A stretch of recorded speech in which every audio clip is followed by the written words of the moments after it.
losing weight and being healthy are 100% absolutely not the same thing. And this is something we get into critically, and how important body composition scanning is. So, body composition scanning, you will see some advertisement for kind of scales that you can get kind of at home. Some gyms have them. As a general rule, those scales are going to be great to tell you your muscle mass and your fat percentage, which is entirely inadequate to be commenting on your health. I do not want you relying on a visceral fat score. What is that? Nobody knows. You need a visceral fat measurement. To that end, you do not need to be a patient here. You can come in on that door and get a body composition scan. You need to know how much fat is around your visceral organs. That is what determines cardiovascular risk, raising risk for heart attack, stroke, even cancer. And so something to follow over time is not just the number on the scale, but what is going on inside you, right? And it's not just even fat, right? And so it's also muscle. So this is why that protein intake is so critically important. I do not want, anyone to just sit there and lose weight where we're giving up muscle mass. Why? Because, people are often aware that as a general rule, your metabolic rate decreases every year of your life. Do you know why? Did your cells just, and the mitochondria suddenly start transferring electrons differently for energy? No, they did not.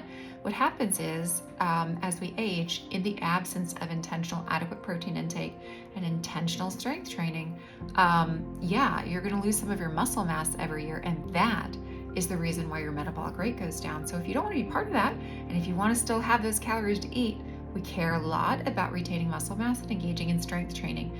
And so, we have the ability now to actually look inside your body and actually see right arm, left arm, legs, trunk, like where do we have gaps and what can we do? I actually saw a patient today who had surgery on an arm, and like you can see it. I mean, the muscle mass in that extremity is just lower. And so we can be aware of these things. We don't have to guess, and we can track this over time. Also, I will post a picture of my own, because I only break my own HIPAA,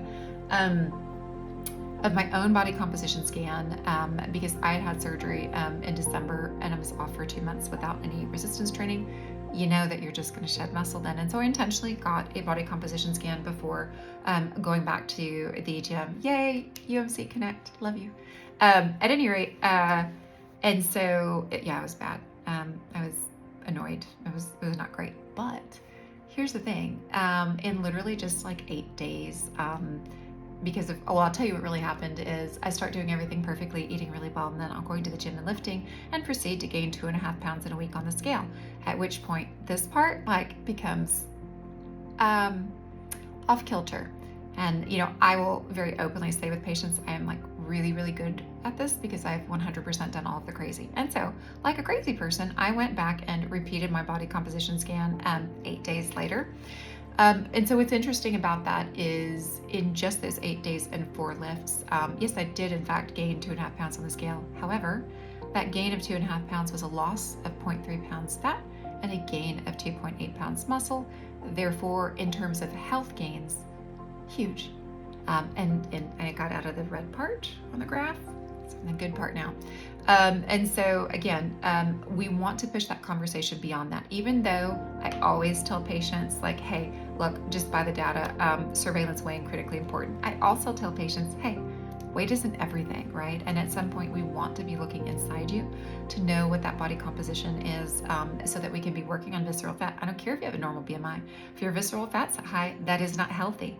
Okay, and we need to work on getting that down. Or is total body fat percentage high? Like there's things we want to work on that are sometimes still need to be attended to even after that BMI is corrected. And so no, absolutely 100%, weight does not equal health. And so and all that to say, don't chase a number. There's so many different things to look at in all of this. You should be really concerned with how you feel, what you can do, and what's going on inside. Okay, so more on all this later.